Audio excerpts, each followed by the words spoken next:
Welcome. In this video, the event Fallen Wings of Azur Lane will be summarized. Throughout the video, there will be spoilers for the story of Azur Lane. If you don't want to be spoiled, please go and play the game. The event begins with someone stating that they believed that by defeating all their enemies, they'd finally get peace. However, the future has betrayed them, as no matter the effort, there will always be battles ahead of them. One by one, they stand defiantly in front of them, and one by one, their faces and memories disappear behind them. North Carolina and Washington stand in embers, when Helena radios in asking if the area that they're in is where the mysterious signal came from, and then states that they're too late. NC says that everything turned to ruin, with Helena asking who would be able to destroy a test field made by the Sirens. Washington floats the idea of it being the Sagara Empire Royal Navy, with NC examining the weapons damage to find that it may be from Eagle Union weapons. Regardless, Washington says whoever destroyed it saved the three of them a lot of trouble, then suggests looking around for any intel on this mystery man. The three of them encounter a new model of siren, one that doesn't match any in their database. Everything has been destroyed and a new siren has appeared. The three take charge of the situation and attack to figure out what the motivation of the Sirens are. Another unknown enemy appears and begins approaching the three quickly, with Helena radioing out an alert. The Siren ships imitate the battle formation of the three ship girls, taking the initiative. Washington plans to show them a real fighting style for the Eagle Union. A disembodied voice speaks of a key point G, saying that there's no special observations, as well as noticing that the Eagle Union Special Task Force is intercepting their target. Key point G apparently has been sending a signal which attracted them. Because of this, the voice deploys Executor-class ships in the area, as they should be able to handle them. Another voice speaks up, saying that should be is not in their vocabulary. As for the Special Task Force, they'll be used in the new combat test. The voice finishes by asking how they can seduce Key Point G this time. Washington mocks the siren ships, saying that they're fragile, with NC reminding them that they're out there for something else in the first place. Helena is trying to track their enemy, but outside of the siren signal, there's no one else there. Washington yells out to the mystery man who laid waste to the siren facility, but all that does is attract more enemy ships.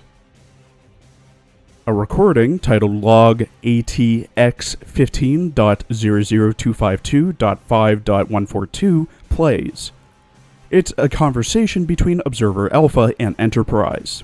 Observer congratulates Enterprise for defeating all her opponents, but it's no surprise since it's Key Point G who did it. Enterprise asks if they're being ironic, but Observer says that they wouldn't dare, as they are the key to the Siren's creator. Observer asks if Enterprise wants to conduct another round or not, with Enterprise agreeing. No matter how many times, her choice will remain the same. Enterprise talks to the commander, commenting on how many stars there are in the sky, asking if they could all be different civilizations, just like them. If they're not alone in the universe, how would they meet them? Enterprise, her name now replaced with 3 question marks, has many questions to ask them. She's then asked if she likes her name, and is then cut off saying that she wants to make a promise. The memory module reader has been interrupted and tries to restart. Helena receives an encrypted message from an unknown source. NC believes it may be a trap, with Helena only finding one confirmed word in a sea of incomprehensible gibberish. Fallen. Washington wants to snuff out this mystery man with her firepower, and then ask questions. Literally, shoot first, ask questions later. Helena reports the situation back to the HQ, with NC leading the three towards the source of the signal. Warnings go off, reporting that the 5th defensive line has been broken and that the fleet destruction rate exceeds 82%. Someone who we can assume is Enterprise states that they tried to be gentle to the world, but never expected that it hurt this world the most. Even if they borrow the power of the ocean, they have no chance of defeating them. This quote-unquote evolutionary process is the process of natural selection. The harsher the environment, the stronger the survivors, until they become flawless. More warnings come in, reporting that the 2nd data center encountered an accident and the observation front end has been damaged. This Enterprise figure says that, in the end, they still have a chance to correct history, and says it to someone named Lynn.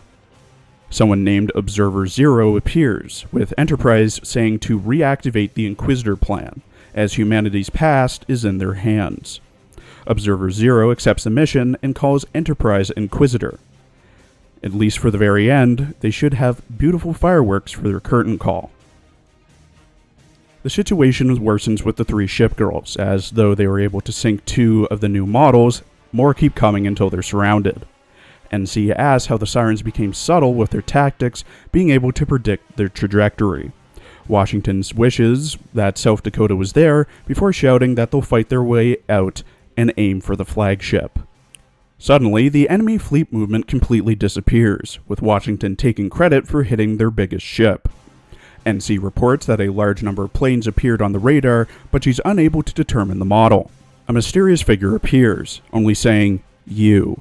Washington responds by asking who's there, then firing at her. The figure shrugs it off, with Washington commenting on how long it's been since she encountered such a powerful siren.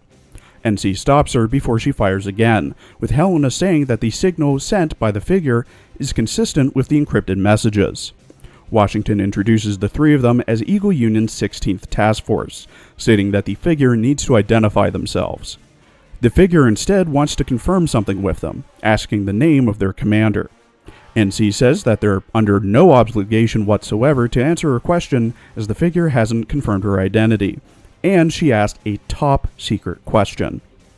The figure turns around to confirm it for herself before NC recognizes the cloak, shouting the name Enterprise, before the figure says she's mistaken. Observer Alpha and Beta talk amongst each other, with Alpha saying that Keypoint G has left the Mirror C, and they lost their signal. Beta says that Keypoint G is troublesome, and they can't understand her behavior, with them specifically targeting this specific time singularity.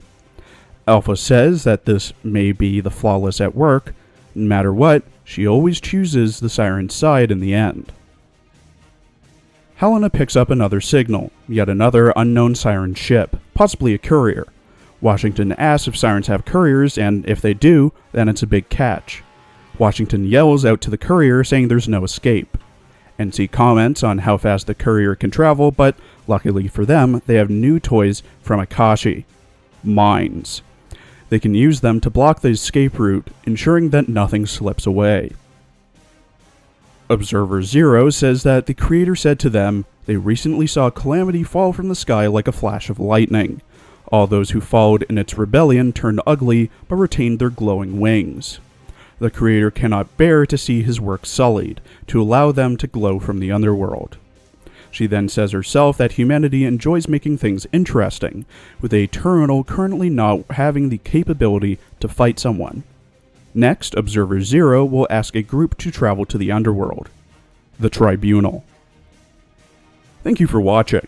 Please follow my Twitter for updates, and please check out my other Arknights and Azur Lane videos as well.